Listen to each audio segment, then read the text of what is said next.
Sorry for the delay. There is trouble with the system also. Uh, in a sense, somehow what it is, Google Meet did not come up properly.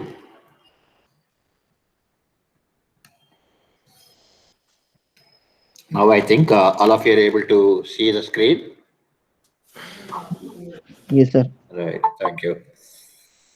All right. So yesterday we have seen and we have learned, in fact, how the data is represented internally in terms of zeros and ones, especially for three important data types. Character data type. Characters are internally represented by using popular data representation called ASCII, American Standard Code for Information Interchange. Uh, and then integers are represented internally by using a popular standard called two's complement notation. And then real numbers like a float and double data types, they are actually internally represented by using popular technique called IEEE 754 format. And we also have seen one of the website where we can verify, right, for a given number, what is the internal representation. And we can also verify our understanding whether given the same number, are you able to come out with the same sequence of zeros and ones, right? All that we have seen.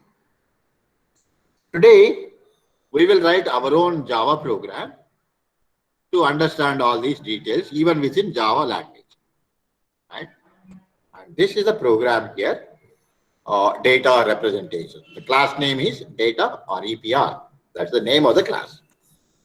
Java supports some of the methods by which you can print the internal representation. That's what we are going to actually see. If you pay attention to this, this is a small program. There is hardly anything. Let us see here. So public class data representation, public static void main. This is the static main method, and int. This is actually float is represented internally by using 32 bits, single precision. Double precision is 64 bit. So integer also occupies 32 bits. Okay. And then if you want to print the internal zeros and ones and all that, it performs by doing something called bit manipulation. Right? You have bitwise operators are there. Even in C language, C++, Java supports bitwise operators, where you can perform bitwise and bitwise or bitwise exclusive or kind of operations. So using that, it's going to do it. And all those bitwise operations are supported only on integer data types. So whenever you perform bitwise operations, it's possible for you to know what an individual bit is. Whereas bitwise operations are not supported on real numbers. Float, double, they don't support. That is why there is one of the method by which you can convert a float internal representations of zeros and ones into its equivalent integer number. Anyhow, let us come to that. So FI stands for float equivalent integer. It is one of the variable name we have given. You can give any name. Comma n equal to, now this is a command line argument. We'll get to know slowly. To this command line argument, to this program, right? So let me give a comment like thing. So what are the arguments for this particular thing? The first thing is going to be an integer. Right? First thing is going to be a number, an integer number. The second one is going to be a float, a real number. The third one is going to be a character. So this is how our program is written, right? This program takes three command line arguments, of which the first is an integer, second is a real number, third one is a character. And ultimately, it's going to print all those three numbers or three values, how they are internally represented. how they are internally represented. So the first one is going to be an integer. So what you are doing here, integer dot parse int of r sub 0. Right? This you are already familiar. All of you are already familiar. We have been writing this kind of programs for quite a long time. So whatever is the first argument, you are converting that, because the first argument is going to be in the form of string of digits. So string of digits must be converted into integer by using integer dot parse int of r sub 0. That you are trying to get it into n. And then the second one is a float. So that also float f is equal to. How do you read a real number? Just like you are reading or converting a string of digits into integer, you can also convert a string of real number into its corresponding real number. So float f equal to float dot parse float. Just like you have parse int on integer class, you have parse float on float class. This float is a class name, wrapper class they are also called as. For every data type in Java language, you have the corresponding wrapper class. What do you mean by a wrapper class? So basic data types, they are not the classes actually, they are the normal data types. So if you want to maintain complete object-oriented kind of thing, you want to store even the basic data types also into classes actually. That's where Java supports for every basic data type, there is its corresponding wrapper class. Int is corresponding wrapper class is integer. Float corresponding wrapper class is float. But the class name is float, so that's why the first letter is capital. For double also you have double class is there. For char data type you have character class. You have character class. For byte you have byte class, like that. They are all called as wrapper classes because they wrap a basic data type within a class. Wrap means like this, wrapper. Normally you find chocolates and all that wrapped around, right? So there will be a kind of a wrapper that you remove, then you find the chocolate inside.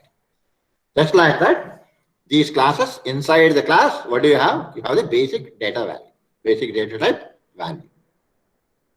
So all of them are called as wrapper classes. Anyhow, float f equal to float dot parse float of r sub 1.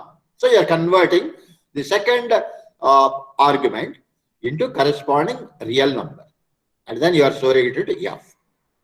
Now this f actually is a float. Now in order to represent integers and all, in order to actually get the zeros and ones and all that, you must have the corresponding integer. So float has got a number of methods within this, and one among them happens to be a static method, float to int bits. See here, float to int bits. This is a method, a static method available on the float class. And what this method takes? This method takes a float value, a real number, a float value. And all of you know that these float values are internally stored using IEEE 754 format. So whatever is the sequence of zeros and ones, with the same sequence of zeros and ones, it is returning an integer value. This float to int bits is returning an integer value. What is the integer value that it is returning? It is returning that integer whose bit pattern is going to be the same as that of the pattern corresponding to the float. This real number, whatever that you are going to store, will be stored in IEEE 754 format. Some sequence of zeros and ones are there. The same number it's going to return actually. So Fi is going to be the corresponding number, but it is there now in integer format. So any value that is there in integer, we can get to know its corresponding zeros and ones. That's why we are converting actually. That is why we are converting. Now we are actually printing all those things. So system.out.printf of %d, right? Format specifiers in binary is %, yes, new line, comma, n. What is n here? whatever is the first argument that you have supplied. So that n is going to be printed according to so that number in binary is this particular method now integer dot to binary string integer dot to binary string. It is a method that takes an integer value and returns string of zeros and ones. This two binary string returns the corresponding two's complement notation, how it is internally represented. It is returning that sequence of zeros and ones as a string actually, as a string. Because it is returning a string as a format specifier, you are specifying percentage yes. This is percentage yes. Whereas here you are saying percentage D. It is a number in decimal format. Sorry. So n in binary is corresponding zeros and ones. Same number you want to represent or you want to display in hexadecimal notation. You also have one more method called 2hex string. 2 binary string and a 2hex string on the wrapper class integer. So system.out.printf of percentage D in hex is percentage yes. So the same number n in hexadecimal is what? Right? This 2hex string returns a string of hexadecimal digits. String of hexadecimal digits. So these two statements, line number 7 and 8, will print our integer number in binary format and then in hexadecimal format. Then the float value also we want to represent. So you can see here line number 9. Line number 9. System.out.printf of floating real numbers. What is the corresponding specifiers and all that? You say like this: percentage dot for f, meaning that f means float. So float number you want to represent such that you want to display 4 decimal points. Dot 4 means 4 decimal points. It's going to display. And whatever is the whole number that you have within that, that is always going to be displayed. For example, if your number is 123.758, so it's going to print 123.758 because 3 decimal points are there, 4 you are actually asking. So this in integer format is percentage D. So essentially, first you are trying to get to know what is the real number that you want to print and what is the corresponding integer value. What it means is the internal representation of this f and the internal representation of this fi both are one and the same at the level of zeros and ones. At the level of zeros and ones. So you are printing that. And after that, anyhow, because once you know what is the integer value, then you can get to know what are the corresponding binary strings and what are the corresponding hexadecimal strings. So you are printing again now corresponding, like for example, f integer dot 2 binary string of fi. Here you cannot give integer dot 2 binary string of f directly. You have to pass on integers.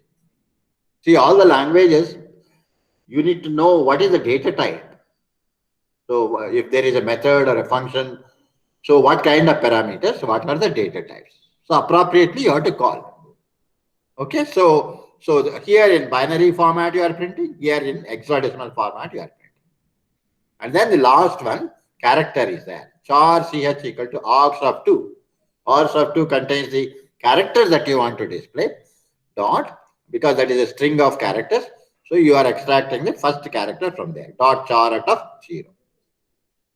And then system.out.printf percentage C, characters corresponding format specifier is percentage C, ASCII value is percentage D. And then ch comma, like if you want to know what is the ASCII value of any given character, then there is a method for that. And that method is available within the character wrapper class. Character wrapper class. So character dot hash code is the method name to which you have to pass on the character. Which character you want to know, whose ASCII value you want to know. Right? So you can just simply do this. And after this now we can compile, run and all that. Right. So this is stored in data repr.java. So I'm just simply saving it. And then go into like open a command prompt. So this is the one. So here it is there in documents. That means within the documents.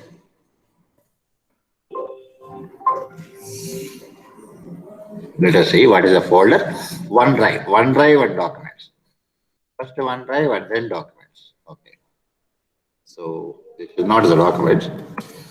CD OneDrive, then documents, then net bean projects, then source, not source, FCS, right. Source, FCS. So this is a folder that contains all the programs what we are writing. So here data representation, data or EPR must be there, right? So it's there very much. Java C followed by data or EPR dot Java. Integer dot percent of all that. So there is a problem there. It is talking about error identifier expected. Integer dot percent of all that. So int fi comma n equal to line number 4. Line number 4. There is a problem in line number 4.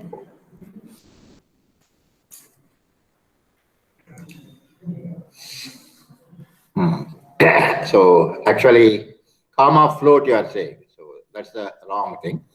So here it should be ended because the next line is starting with data type float f equal to. It's not another variable there and all that. So you are actually you have to give a semicolon. So compile this again. So this is properly compiled now. Now that we'll have to look at Java, then data representation, class name. Now we have to give an integer, a real number, and then a character. Those are the things. Integer is, let us say, some known value, right? So let us say 45 is an integer value. And then 12.5673, right? 12.5673. And then the character is P, let us say. These are the three things. See here, it is saying 45 in binary is internally how it is represented 101101. There are many more, like all the most significant bits whose values are zeros, it is not printing, right? It is just, it's only printing only those enough number of bits as such. So for example, 4 plus 2, 6 bits only it is printing. The remaining 26 bits, must be zeros here. Because as you can see, 1, 2, 4, 8, 16, 32. So 32 plus 8 is 40.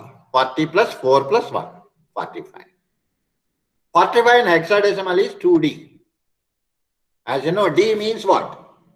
D means in decimal value, what is D stands for? A is 10, B is 11, C is 12, D is 13. So 2D means 16 into 2 is 32 plus 13 is 45. Right? So this is verifiable.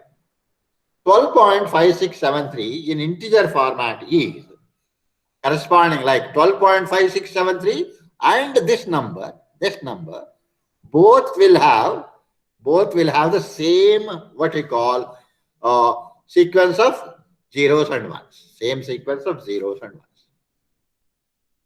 In fact, we can run it now. We can run the same program with this particular integer, and you can see that. Like both will have the same value. What is the corresponding binary in binary form? This is the binary form. But you can verify all this on our standard yesterday's binary digits conversion is there. You can verify all of them. So this in binary format is this. The same 12.5673 5673 in hexadecimal is this 414913A9. 13A9. And P ASCII value is 80. Because capital A is 65. Capital A is 65. And P stands for, because it is at instance of 15 or whatever. So when you add it, you will get it. If you want to know what is the corresponding bits in binary and all that, you can again invoke integer dot, that kind of stuff. So for example, here, see, let us give the same integer as a 1. Same this thing. Then you should find like this integer. Then 12.5673, both will have the same value, 12.5673. And then A, let us say, capital A. You see that whatever the sequence of zeros and ones here, for this particular integer number, will be the same as that of this particular entity. Because both of them uses 32 bits, and your IEEE 754 turns out to be like this. Right? You can try to actually repeat whatever calculations that we have done yesterday for 12.5673. How are you going to get that? Right? So probably I think we have seen some other examples anyhow. So any questions so far on this, like any doubts?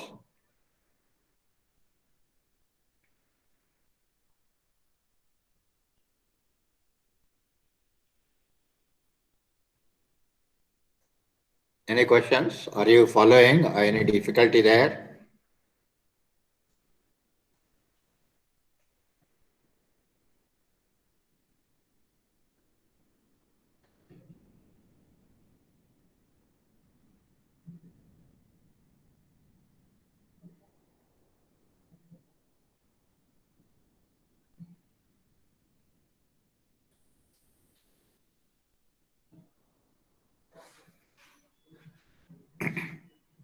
Any feedback?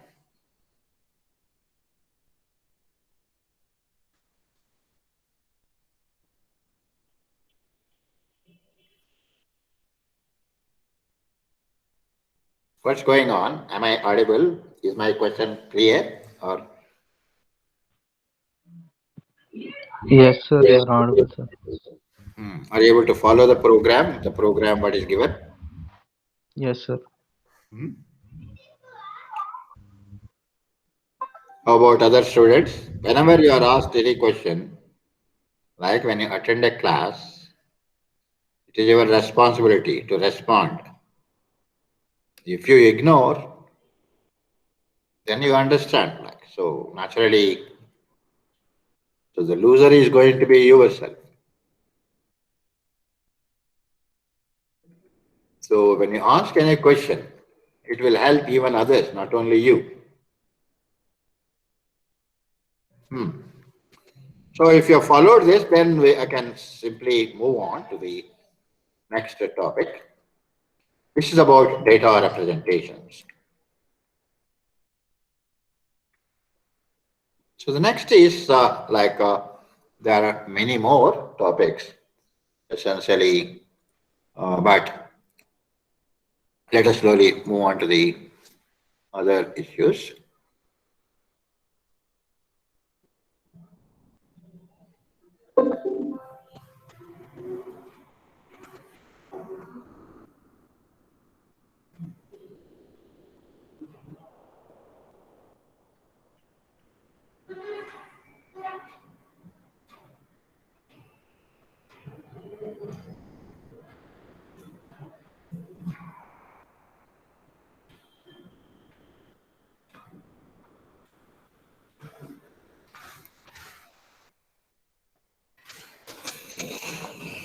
So the next thing is what is called as array list. Lists are there actually, list classes.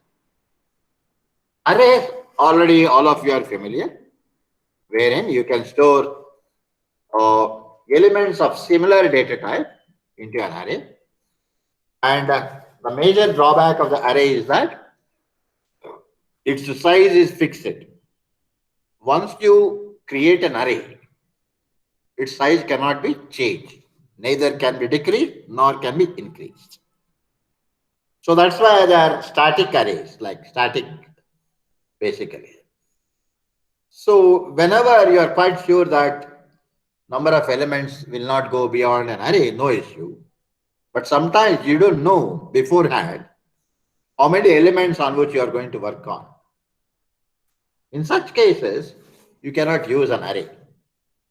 So in such cases, there is another important class which is called as sometimes called as dynamic arrays, and they are called as lists actually, right? So they are called as lists. So array is sequence of values of the same type. See here, what is an array? Sequence of values of the same type. How do you construct an array? By saying new data type followed by the size of the array. New double of 10 to create an array of double values, 10 double values. Store in values, how are you going to store? That also you know. So this is a declaration, double array followed by data equal to new double of 10. And when array is created, all values are initialized depending on array type. Most of the times it's going to initialize with zeros. If it is numbers 0, if it is Boolean, array of Boolean, it is false.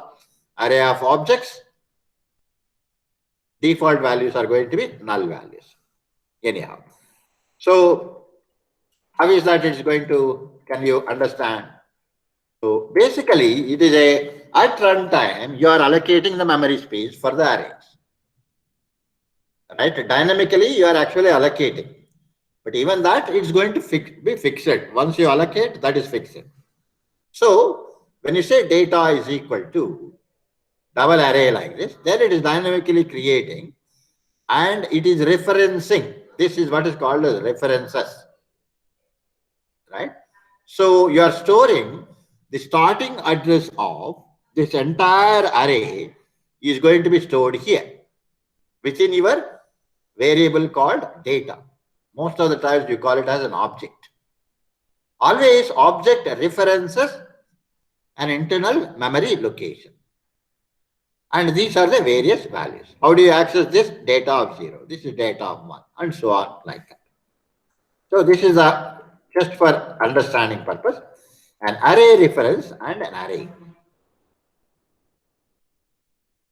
Right? So you can see here data of 2 equal to 29.95 and these are the different memory locations. Because, so once it knows the starting address of an array of elements is available in data, then it can calculate because the size of each object or size of each element is known. It can accordingly calculate the starting address for the corresponding element called data of 2. It's 29.95 will be stored here. So, and then whenever you want to print it and all that, this all of you are already familiar. System.out.println. How do you access it? By using data of 4, index notation. You always use index notation. And because this is an array, it is a class basically. It can perform various operations. Like in case you try to access beyond the array limits, then errors are going to come. Like you say data of 10 equal to 29.95. This is going to generate an error because so you have elements only from 0 to 9. Arrays have fixed length. And how do you construct and all that is already known. And array element, again, he is repeating basically. Then self-check. This is how many times. This is how it's likely to be. Double array, data equal to new double of 10, parent I equal to 0, I less than data dot length. See here, data dot length. So what is this length? This length is the size of the array actually. So if you have created an array with 10 elements, data dot length will be 10 there as a part of it. So data of I equal to I into I. So you are basically initializing the data array with the square of the corresponding elements. Data of 0 is 0, data of 1 is 1 square, 2 is 2 square, 3 is 3 square, and so on, like that. So some sample examples, basically. right? All these things, all of you are already familiar. Now, the topic that we are now about to discuss is this array list, which is a dynamic array. You can keep adding the elements. You can also remove the elements. That is the advantage of this dynamic array. So array list class manages a sequence of objects. See here, what is the name of the class? Name of the class is array list. All as a single word. And array starting letter is A, capital, and list capital letter is L, capital L. So this array list class manages a sequence of objects. Remember, objects, not the basic data types. It only can manage a sequence of objects. You can't store normal data like 10, 15, that kind of values cannot be directly stored in array list. Whereas in arrays, yes, you can store basic values. Then if you want to store number 10, 15, that kind of thing, you have to use wrapper class, integer wrapper class. Because integer objects, they can be stored. They are the real objects. So what is the advantage of this array list? It can grow and shrink. Array list class supplies methods of many common tasks such as inserting and removing elements, right? It supports many methods by which you can add the elements, you can remove the elements. Array list class is a generic class. Generic class, it's like generic classes ante like C++ తెలిస్తే కానీ templates అంటాం. So here it is, they are called as generics. And how do you write the generics? By using array list of, this is a generic notation. Less than symbol and then capital T followed by greater than. In place of that capital T, any data type, any class name can come there. Any of the class name can come. What is the meaning of this array list of T means? It is going to store objects of the type capital T. Objects of type T. Mostly it is going to be a class name actually. So you can see here one example of the usage, array list of bank account. Assuming that a class by name bank account is already existing with its own constructors, other methods and all that. Then if you want to store bank account, many bank account details as an array list, then you can create like array list of bank account.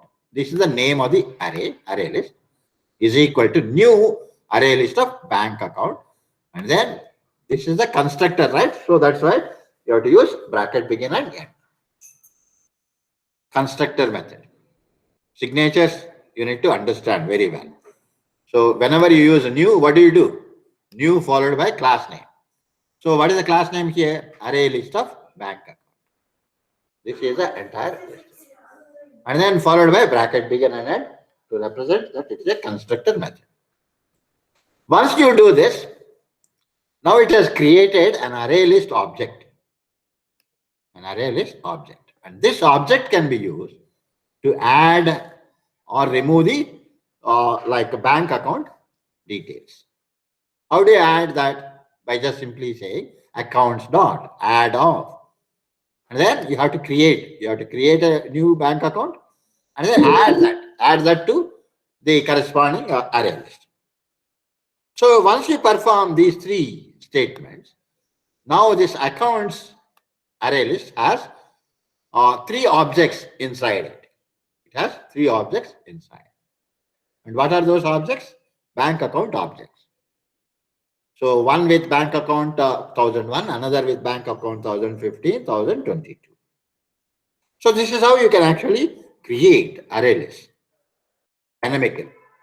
How do you retrieve the elements and all that? How to add, we have seen just now. In order to retrieve, the array list supports a method called get method. So just like arrays, you store the values with the indexes 0, 1, 2, 3 and so on. Here also index is there. The very first element that you add is indexed at 0. Next element that you add is indexed at 1 and so on like that.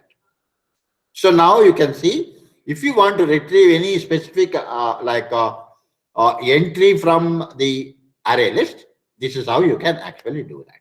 Accounts dot get of 2. That means it's going to get the bank account stored at index number 2. Stored at index number 2. Whatever account that is there, that is going to be retrieved and assigned to this particular variable called an account. Right? Similarly, bounds error always there, just like arrays also. If you try to access something beyond that, you get bounding error, array index out of error, that kind of thing. Right? So int I equal to accounts dot size. You see here, this size will give you how many entries are there, how many elements are there within the array list. Whereas for the array, if you want to know the actual size of that, the method is the length actually. Length attribute. Length we have already seen here, data.length. This is an attribute actually, not a method. Right? For array only, it is an attribute. Whereas for either for a string length, if you want to know, that is again a method actually. And for array list also, size is a method. Size is a method. You can always get to know. Size method is the number of elements that are there. Now, get of 2, we have seen about how to get that. And these are the things. An account equal to accounts dot get of I. If I value is beyond the index, then you are going to get an error. You're going to get an error there as a part of it. So if you want to change one element with another element, that is also possible. As you can see here, bank account, an account equal to new bank account of 1729. A new object you are actually creating. You want to replace one of the bank account that is already existing in index number 2. You want to change that with another account. For some reason, you want to replace with a new account.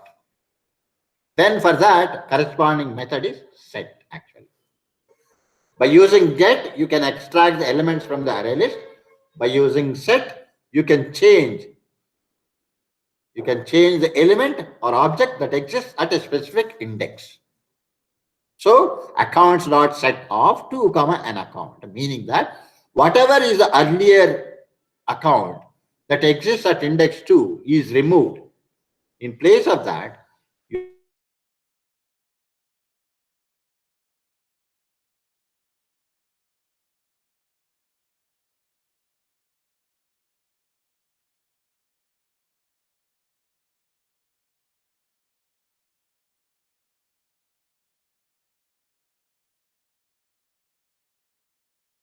see earlier we have seen an add method that is going to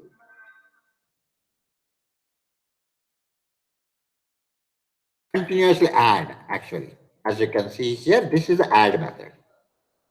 And this is taking only a single parameter.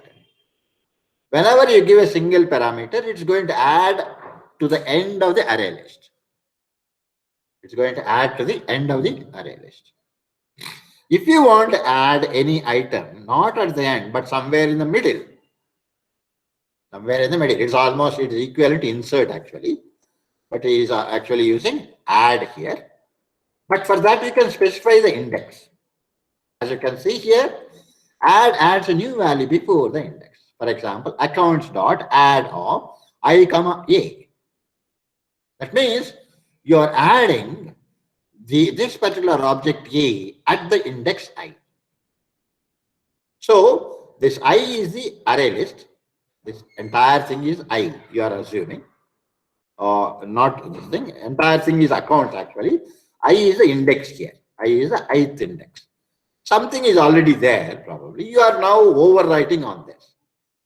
So at the end of this accounts dot add of I, a, this is the new array list where there is a change at the index I, and whatever is existing is removed. In place of that, a is replaced. Right? Accounts dot add of I, a. This is how you can actually do that, before and after. Similarly, you can remove an element. What do you mean by removal means? Meaning that whatever elements that are there after the element that you are removing, they should all be shifted by one position to the left. One position to the left.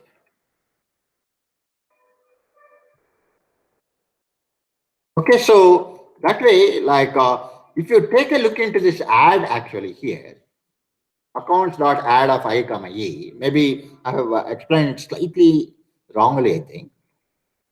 It's not going to replace there. So the object A is inserted at the index I, no doubt. But whatever the elements that are there in the previous thing from here onwards, from here up to below, they will all be shifted down by one position. So whatever was existing at the ith index here gets shifted to this particular position. That means at the end of the add here, accounts.add of I comma A, the number of elements that are present in the accounts is increased by 1.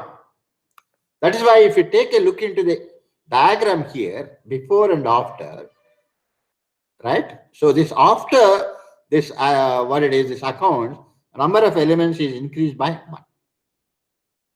So all these things are shifted by one position, right? So you are not actually replacing there. So all the earlier values are there. Apart from that, the object A is inserted at the index I. Whatever is there previous, they will all be remaining the same, right? So add actually is really adding. It's not replacing and all that. Similarly, you can actually remove an element so that whatever are there next to that, they will all be shifted. For example, how do you remove it? What is the corresponding method and all that? Accounts dot remove. Remove is the method. And what parameter you have to pass on? Index. So what is the object? What is the index of the object that you would like to remove? That index you have to specify. So everything is going around the index. Index plays an important role. Accounts dot remove of I. So it is removing the index object at the index I. So naturally, at the end of that, the number of items that are present in the accounts is reduced by 1. So you can see now here the diagram. Before is like this. After is going to be what? Whatever is there here is removed. So after removal, all these things will be shifted to the like one position to the top in this diagram. Right? So they are all there. So that's why one element is reduced here. So array list is a very good class whenever you want to work on some data which is going to dynamically change. Lot of items are coming, lot of items are getting removed. So that kind of stuff is going on. Array list is a good entry. When the items that you want to work on is fixed, then the array is going to be good enough. If you know how many elements are there, and then what are the items, so what you want to. You're not going to insert anything in between. You're not going to remove anything. So you want to perform some kind of a sequential operation, that kind of stuff. No issue. Then some example programs and all that he's actually giving.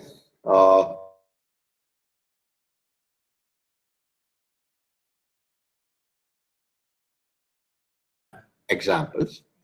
So, but we can always, you can find any other good book to work on array list. Right? As a part of the syllabus, just make a note of array list is there. Right? So, and then you can go through tutorials point, any other thing and all that. So these are the wrapper classes. Just now we were talking about wrapper classes. These are the primitive data types and their corresponding wrapper classes are these things. Short integer is there, you have short class is there. Long integer is there, long class is there. Int is there, integer class is there. Float, float. Double, double. Char, character. Boolean, Boolean class. Byte, byte class.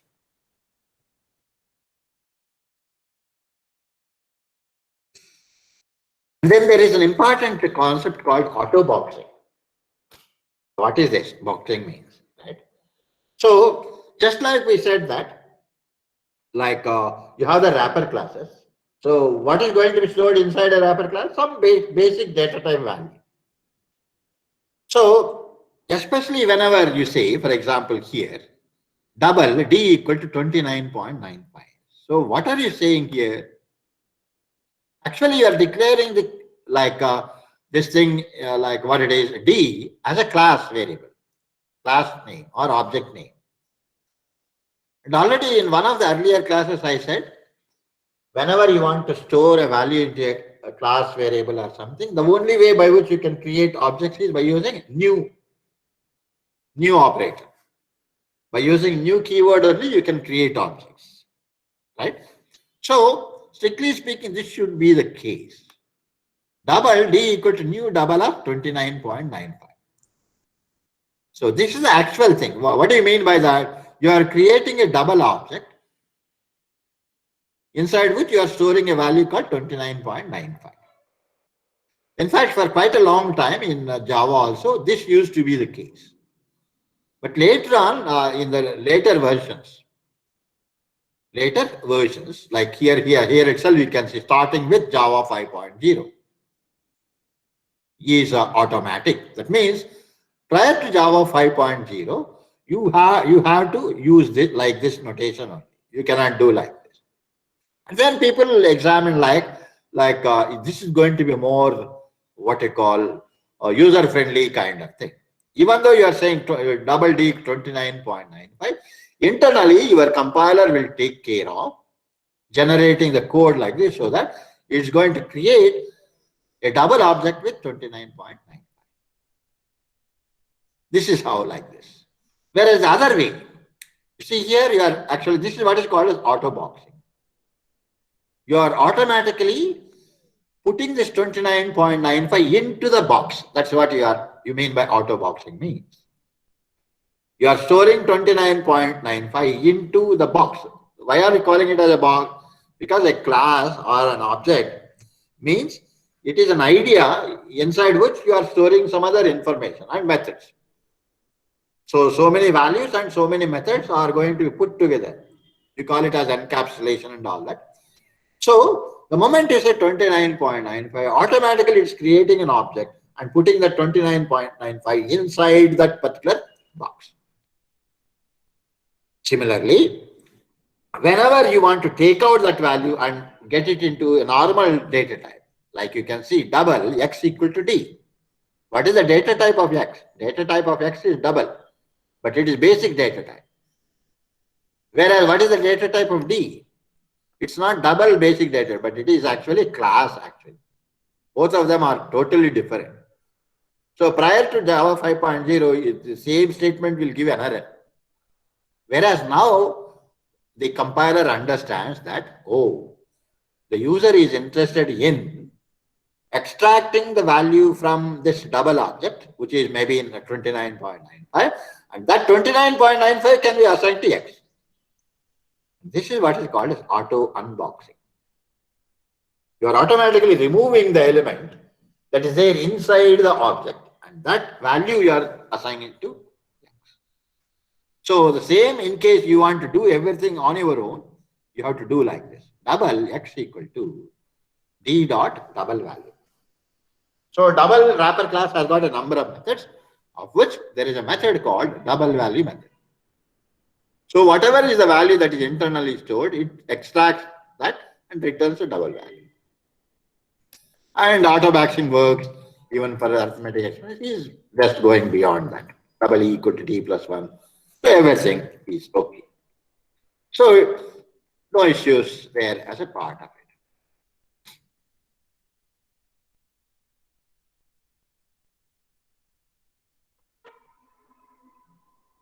Okay, so for each thing, already you have seen, this is a for each statement. For every element of a particular, what you call, array.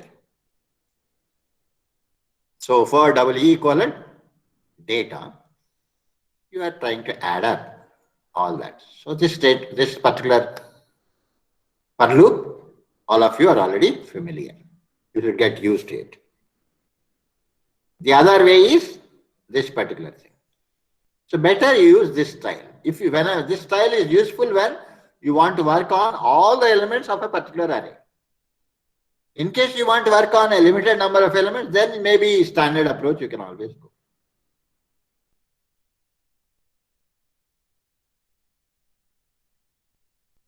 the same way you can also use in this particular fashion. So if you have a array list of bank accounts equal to something, and you might have already created several things.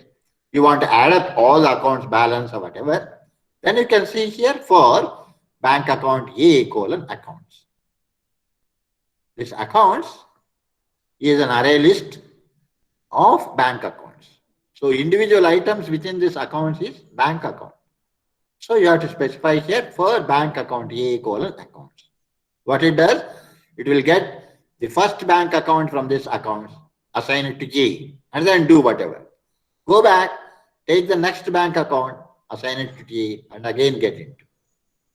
Right? So you are actually doing sum is equal to sum plus A dot get balance, assuming that bank account class is already implementing a method called get balance, which will return the balance amount from that particular bank account. So this is possible. If you don't want to use this for each style, you have the other for loop also, but you want to work on all the elements, then what do? Instead of using length, as in the case of array, you will use a method called size. For int I equal to 0, I less than accounts dot size, I plus plus. And then you have to extract one element. So bank account A equal to accounts dot get of I. Right? You are going to get the next ith index object and then do all these things. Right? So for each thing is you can easily understand now. It is a repetition of what is already talked about.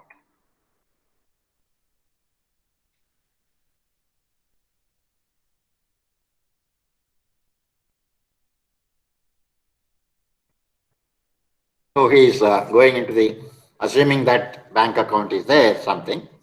If we want, we can in fact work on that, these things and so on.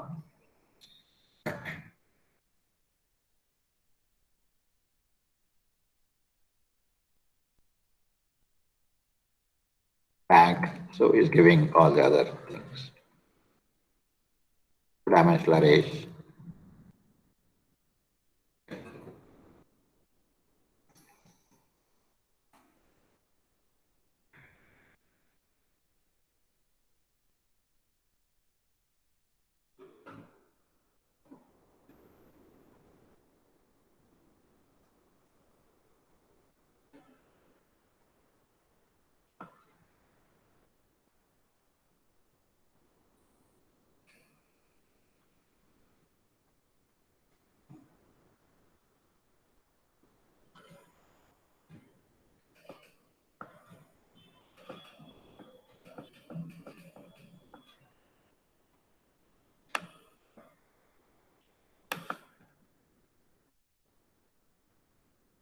Some other examples and all that he is actually talking about.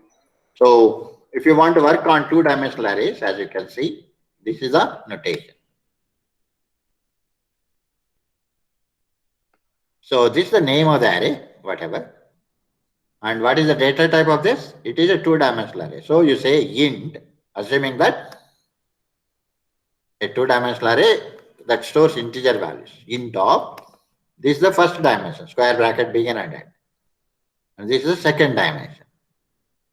So this entire thing stands for the only data type actually. But then how do you specify how many values you want and all that? The only way by which you can do is by using new operator. New followed by int of, and here you specify the size of the corresponding. 4 by 4. Both need not be the same values. You can as well say int of 10 of 4, meaning that 10 rows and 4 columns. Right? All those things are possible there as a part of it. Then he is actually talking about how to copy one array into another array and all that. One array into another array. So that entire thing is there anyhow. If it's like array list, you have some idea. Try to actually work on array lists later on. Go through some example programs and all that. You can dynamically grow it. All this is possible. But apart from this now, I want to cover another important concept called exception handling. Exception handling. Only a little bit about this and then we will close the session. Exceptions means basically some kind of an errors, how to handle them. See, normally whenever you are using standard applications, standard software, no matter however you use it, the softwares will not be abruptly what you call exit and then say that I cannot do that kind of stuff. They don't exit. They always give the messages to you saying that you are using wrongly or the file doesn't exist, that kind of messages. But they don't terminate. So all that is possible because you should be able to find out what exactly is the problem. If there is an error kind of thing, inform the user about the error and about how to use it and so on, and still continue to use it. So those things are possible by using something called exception handling in Java language. How do you handle the exceptions? Right? So there are certain keywords associated with them. You can throw an exception, you can catch an exception and do something. Right? So basically exceptions are of two types. Right? So one is a checked exception, the other one is unchecked exceptions. How to catch the exceptions, learn how to and all that. So traditional approach, a normal case in most of the C language and all that, you don't have anything. All the functions, they return the error codes. Right? Forget to check for error code, then there is an issue and all that. Calling method may not be able to do anything about failures. So all those related stuffs are there. So instead of that, actually, let us go into the throwing of exceptions. Exceptions cannot be overlooked, sent directly to an exception handler, not just caller of failed method. Throw an exception object to signal an exceptional condition. So there are a number of exception classes are there, just like normal classes. Remember, whenever you are writing any code, you may have the code that addresses the normal logic. You have proper data with you, you want to do some calculation. So that part of the code will be there. You may have other part of the code where what to do when some error occurs, when some exception occurs, right? What to do. So as a part of your Java code, Java program, is now you can clearly distinguish between the code that works on normal data that is meaningful. Similarly, the code that will work on erroneous data or error situations by using different keywords as a part of the language. So there are a number of exception classes. Most of them are going to end with exception like this, illegal argument exception, right? Like this. So if that is the name of the class, how do you create objects of that? By simply saying new name of the class followed by some error message. Most of the time, this is going to be the error message. New illegal argument exception of amount exceeds balance, something like that. So if you have created an object like this, you can return a value to the calling function. You are returning a value means you have calculated everything properly and you are returning a meaningful value. What if when you call a particular method, somehow it has gone into an erroneous situation because the data that is provided to that method is wrong.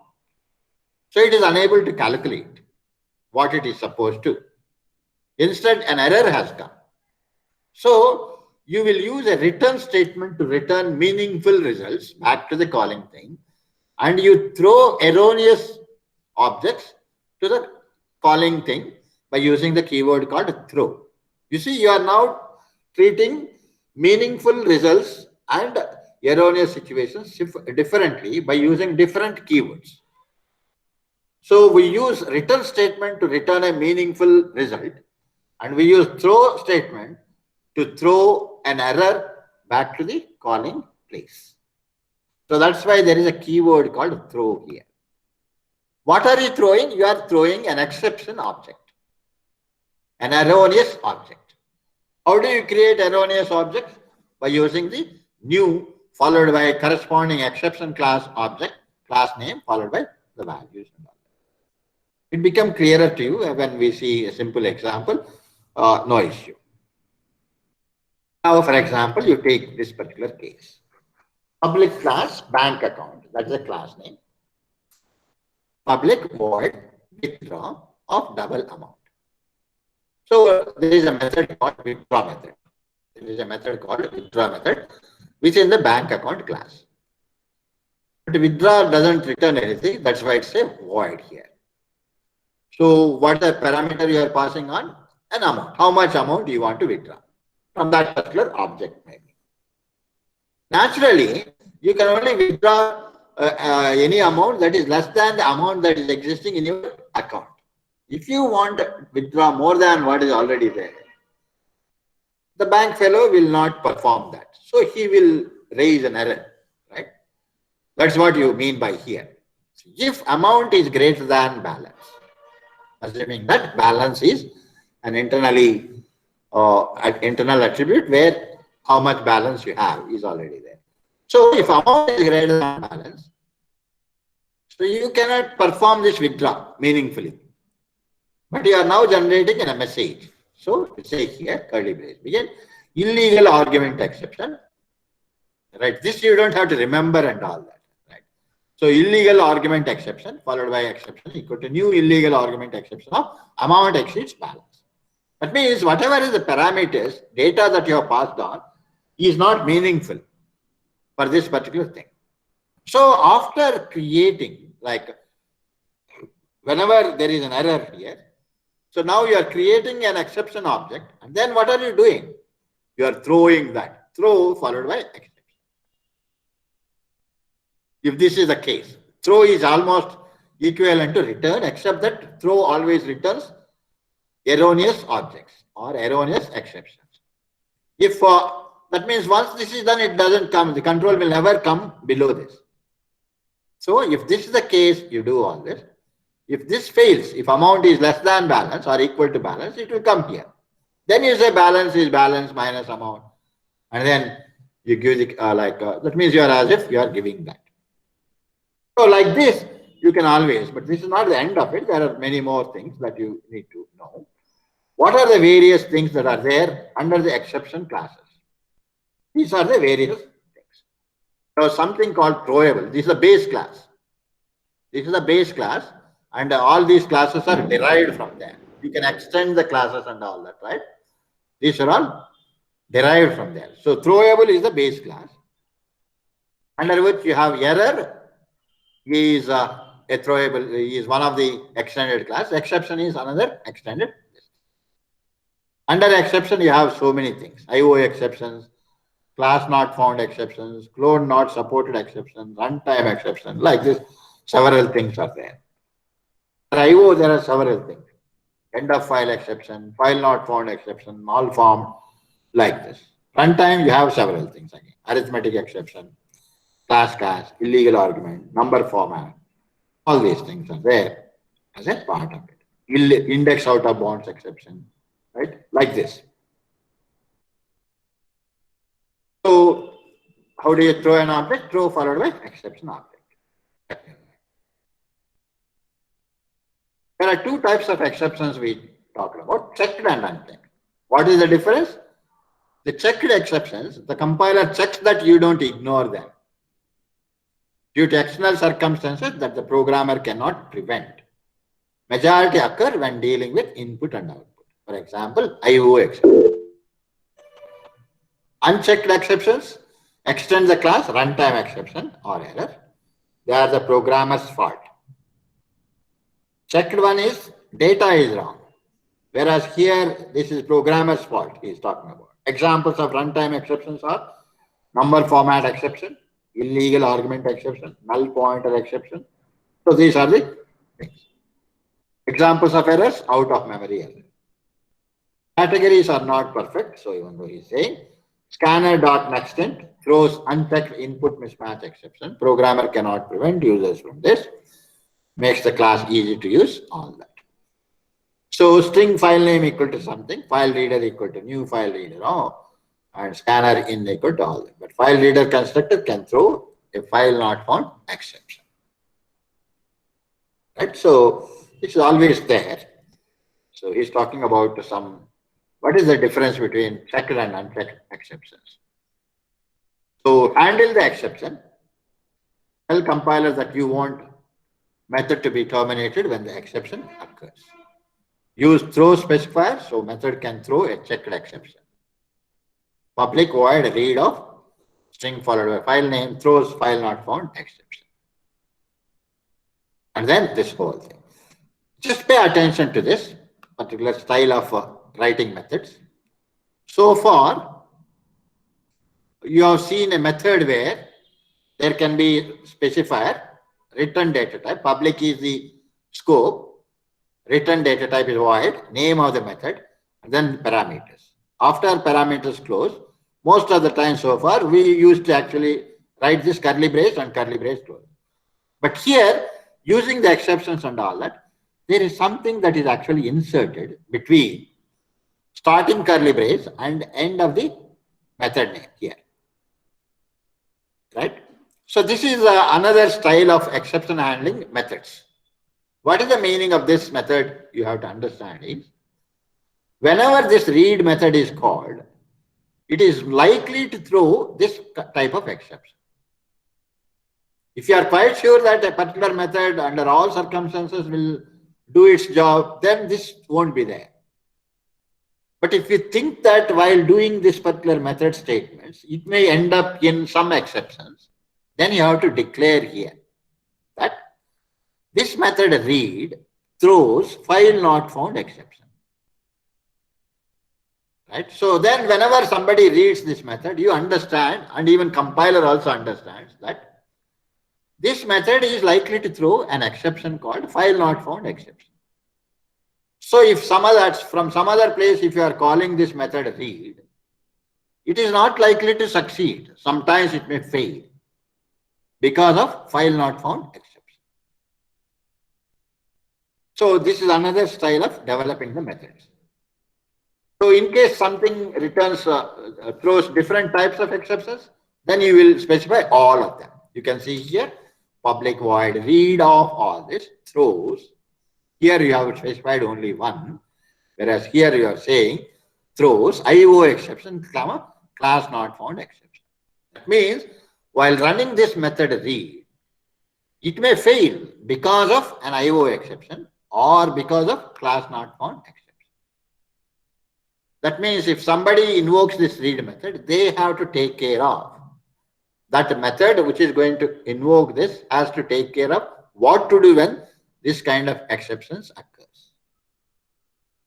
Right? So it is a slightly involved one. We will talk more about it by taking some more examples, probably in the next class, definitely. We will actually discuss more. But you come with some preparation so that you can understand better. So a little bit more on exception handling, as we can see here. So far you have seen what are the keywords related to exception handling. Throws we have seen. Throw also we have seen. Throw and throws. Both of them are different. Throws we use at this level. At the declaration of this particular thing. Throws. Whereas we use throw while executing the statements. Just like its opposite version is return actually. Throw and throws. Similarly, you also have the keywords like try is there actually. You only try to execute the following statement. That's the meaning of it actually. Try. This is a keyword in Java language. So far we have not seen. But whenever you are not sure, like, so when you run the program, when you run the statements, so far we have assumed that whenever you execute a statement, it is going to be successful. It will never fail. That's what we have assumed. But if you think that certain statements might end up in exceptions, better to keep those statements inside a try block. We call it as a block actually. You see here, After try, what are you doing? There is a curly brace begin and curly brace end. This entire thing is called as a try block, we call it. Block of statements, try block of statements. You are trying to execute the statements inside this particular block. Now what happens? Whenever you are trying here, somewhere here, for example, you say new file reader of file name. That means you want to create a reader object attached with a particular file name. If you don't have a file with that particular name, then this creation of the object will fail. Whenever something fails, it is likely to end up in exception actually. If any exception occurs while executing the statements of the try block, if any exceptions occur, immediately the control will be transferred to the next immediate catch statements. These are all called as catch statements. You're trying to execute, and whenever some exceptions occur, those exceptions are to be caught by these catch methods, we call them catch methods. And this catch method will take care of IO exception objects. While doing this, if any IO exception occurs, then it will come to this particular catch. If any number format exception occurs while doing this, then it will come to this particular catch. See, you are not writing anything here, if something else and all that. So that is automatically taken care of by the Java runtime system. Depending upon what kind of object is thrown, the corresponding catch is going to take care of it. That is the advantage of it. Readability is better when you go for exception handling. Right? So, like this, it's going to handle. So, try to run this. Whenever something happens, handle them with appropriate catch statements. Right? So, next class, we will actually take up some example problem statement and complete in all respects. Right? So, before coming to the next class, probably you can read the exception handling and then come with appropriate error message and all that. So finally also, this is also a keyword associated with that. So for today, this is all what I have, and we'll continue the next session. If you have any doubts, we can address them. Otherwise, we can close. So how will be our internal exam pattern? That I will have to find out actually. In normal course, prior to what it is, COVID and all that, it used to be a 2-hour exam. Mid exams are 2 hours exam, whereby you are given 6 questions and you have to answer 4. And 4 into 10, 40 marks. That is the normal course duration. But now it is a COVID situation, there might be a slightly reduced version. Instead of answering 4 questions, you may have to answer 3 questions. I will finalize and tell, but don't take this to be granted. And anyhow, even for other subjects also, other teachers also will tell you. Right? As far as what it is, general pattern of any subject is going to be uniform for all the subjects. So for this Java course, what will be there, right? What is the syllabus and all that? Depending upon how much we are able to cover, only that much will be there. That's why I said next week we will finalize. So whatever we have been covering, all that will be there. Nothing is excluded, including today's class. And again, another 2 sessions are there. So by the time, whatever is there, that is the reference part. And if you think that some of you have joined late and all that, for that there is no excuse there as far as the mid-exam syllabus and all that. You may have to study in groups, or there is so much material that is available, or talk to your other classmates. So all that is from your end. By just simply saying an excuse, you cannot live in this world. Right? You have to compete. You have to catch up whenever you are late, kind of thing, for whatever reasons. So that is what it is as far as the Any other questions? Arti, you are saying something.